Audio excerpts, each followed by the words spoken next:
آپ دیکھ رہے ہیں روحانی باتیں۔ ذہنی دباؤ، جسے ڈپریشن کہتے ہیں، بہت ہی عام قسم کا مرض ہے۔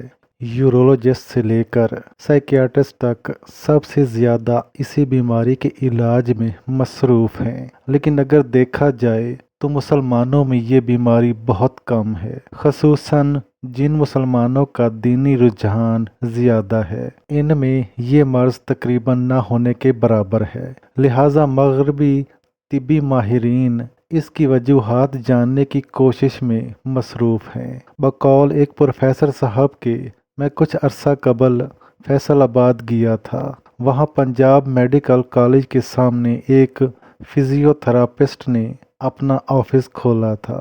ان سے ملاقات ہوئی۔ انہوں نے ویسٹ جرمنی سے ڈپلومہ لیا تھا۔ انہوں نے بتایا کہ جب وہ جرمنی میں زیر تعلیم تھے تو اس دوران جرمنی کے ڈاکٹر اس ڈپریشن کا علاج دواؤں کی بجائے کسی اور طریقے سے کرنے کے متعلق جستجو میں تھے، جس کے لیے تحقیق بھی کی گئی تھی۔ اس وقت وہاں ایک سیمینار منعقد ہوا۔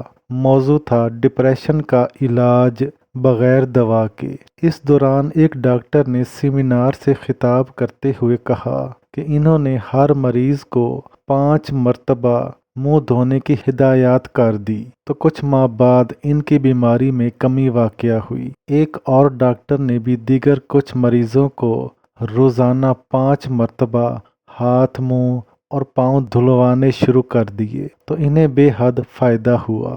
آخر میں انہوں نے یہ نتیجہ اخذ کیا کہ مسلمانوں میں اس بیماری کی کمی ہونے کی اہم وجہ یہ ہے کہ وہ روزانہ 5 مرتبہ وضو کرتے ہیں۔ پشاور کے ایک سائیکیاٹرسٹ پروفیسر نے بتایا کہ مغربی ممالک میں ڈاکٹروں نے مشاہدہ کیا کہ جو مسلمان تہجد کے وقت اٹھتے ہیں انہیں کبھی بھی ڈپریشن کا مرض لاحق نہیں ہوتا۔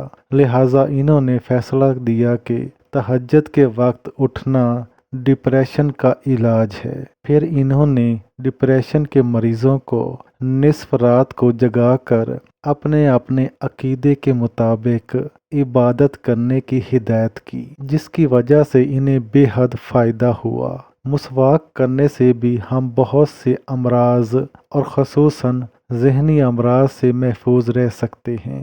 یاد الہی سے بھی دلوں کو سکون ملتا ہے۔ افریقہ میں چلنے والی تبلیغی جماعت کے ایک شخص نے بتایا کہ جب وہ نماز پڑھتے تھے تو غیر مسلم افریقی مرد و خواتین آ کر ان کے پاس بیٹھ جاتے تھے۔ جب ان سے ان کی وجہ پوچھی گئی تو انہوں نے تسلیم کیا کہ اس طرح ہمیں ذہنی سکون میسر آتا ہے۔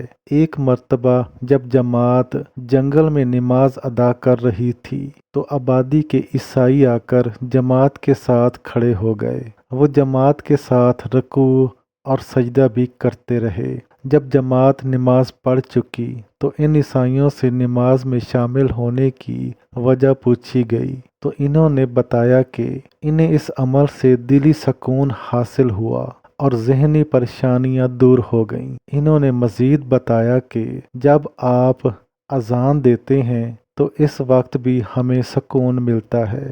اس کے 2 روز بعد جب جماعت وہاں سے رخصت ہونے لگی تو عیسائیوں نے ان کو نصیحت کی کہ 2 چیزیں مت چھوڑنا، ایک بلند آواز سے اذان اور دوسری جماعت نماز، کیونکہ ان دونوں سے ذہنی سکون ملتا ہے۔ ان سب باتوں سے یہ بات واضح ہوتی ہے کہ اگر ہم صحیح معنوں میں مسلمان بن جائیں اور سنت رسول پر سختی سے عمل پیرا ہو جائیں اور اطیعوا اللہ و اطیعوا الرسول پر عمل کریں تو اللہ تعالیٰ بھی ہم سے راضی ہو جائے گا۔